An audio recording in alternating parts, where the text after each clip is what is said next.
Congress holding a pep rally disguised as a hearing for the Stop Online Piracy Act. That's the government's latest and lamest attempt to tame copyright infringement on the internet.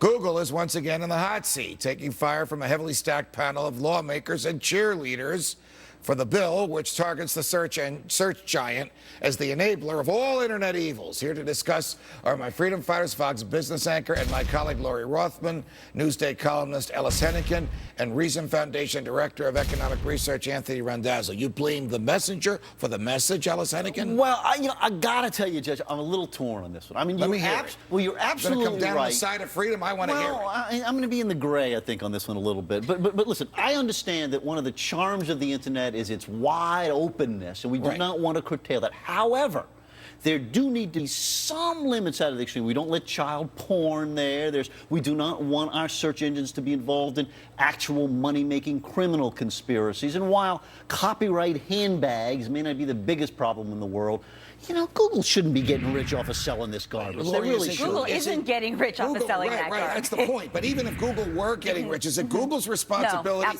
to scrutinize whatever's there? Google would go out of business. Suppliers, Judge, that's where the crackdown on piracy has to happen.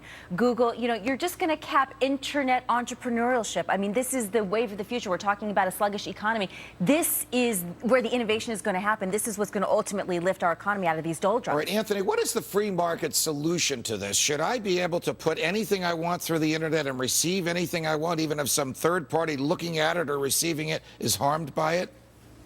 Well, you know, we have provisions in the law right now in place. We've got safe harbor provisions that basically limit the liability of Google for distributing uncopyrighted content. But if somebody comes and they say, look, this is content that's on your website, that's on YouTube, you remove it. The way we need to think about this is that Google is like a road. It's not the road's fault if somebody's speeding or drag racing or driving down the road.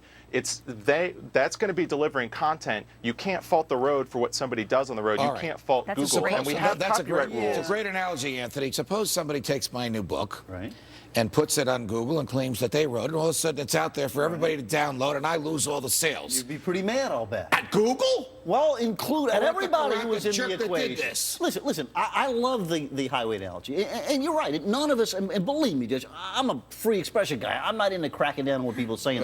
But I don't want Google to be involved in these criminal conspiracies. I mean, should they be collecting drug money? Should they be collecting kids' money? Where would you draw the line? A conspiracy requires a common purpose and some communication. If Google is the road, how can they be responsible for what's in the truck? They can bump them off the road, can't they? I disagree. I think with the situation you present, I said this a moment ago, your publisher should sue the pirate. Got it. You can't find the pirate. All right. So you can't find the pirate, so you go after the guy that paved the road? Well, I don't want him making money. I think he argued you into We're going to switch gears to something that I know you want to weigh in on, Ellis, because this has to do with health and safety in the nanny state. President Obama is taking up the sword in the government's quest to slay the great tobacco beast. In a White House video released today, the president is seen scolding tobacco companies, who was a chain smoker until 2 years ago, for protesting against the Food and Drug Administration, forcing them to plaster disgusting labels all over their cigarette packaging. Listen to the president. Some big tobacco companies are trying to block these labels because they don't want to be honest about the consequences of using their products. Unfortunately, this isn't surprising. Does this former chain smoker understand the First Amendment? Who is the president to tell people don't assert your First Amendment liberties, Ellis Hennigan? Oh, God. Are you defending tobacco companies now? I'm defending their First Amendment rights? Well, yes. But you know what? There's some things that we've limited, and for good reason. You want TV commercials back with cigarettes on them? You want no warnings on the packs? I'm sorry. When you get into the death business in our country, we're going to limit your freedoms a little bit. But it's a lawful product, tobacco. Why don't they limit the product? Well, so you want to sell it to kids? You want to advertise it on TV? How far you want to go? You know why they won't limit the product? Because of the taxes that they earn on the product. I mean, the government should just stop. It's so desperate for funds for any kind of revenue right now. I mean, we've had these warning labels for years and years and years. It's really not preventing the problem. It's important to have them, I agree, but you know, people should just have the right to do what they want to do. If they want to pay $10 for a pack of cigarettes in New York City, it's their right to do that, and heck, the money. Anthony, when we were doing the research for this subject, I learned the answer to the following question. Who pays pays for the government's war on tobacco? Who pays for all the federal warnings? The tobacco companies do. So not only is the President of the United States criticizing people for exercising their First Amendment rights, he's making them pay for his criticism.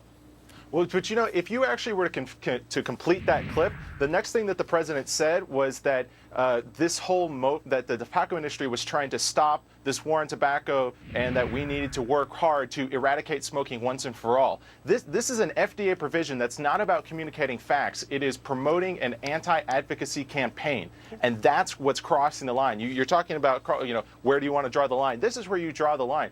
Do we want to put labels on 6-packs of beer that says this is what happens if you drink and drive? Thank you, Anthony.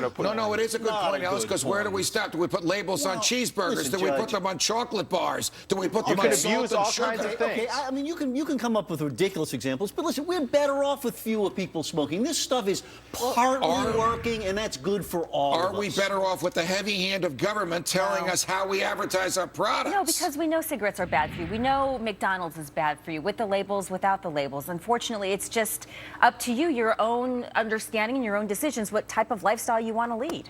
Where's this? And these labels don't change who smokes. If you consume a lot of cigarettes a day, these labels don't change it. They only impact people on the margins who aren't actually having negative health consequences Where in the will first it place. stop, Ellis? Don't tie your necktie too tight. It's going to keep going because we're all paying the health care for those people. This is partly working. We should be happy about that. And I have to tell you, I used to love the nanny state. No, I don't, and I never have. Good. I'm not going to stop you from doing it or use the power of the government to stop you. We got to go. Anthony Randazzo, Ellis Hennigan, as wacky as you are. Still love you, as lovable as you are. Lori Rothman, thanks for joining us.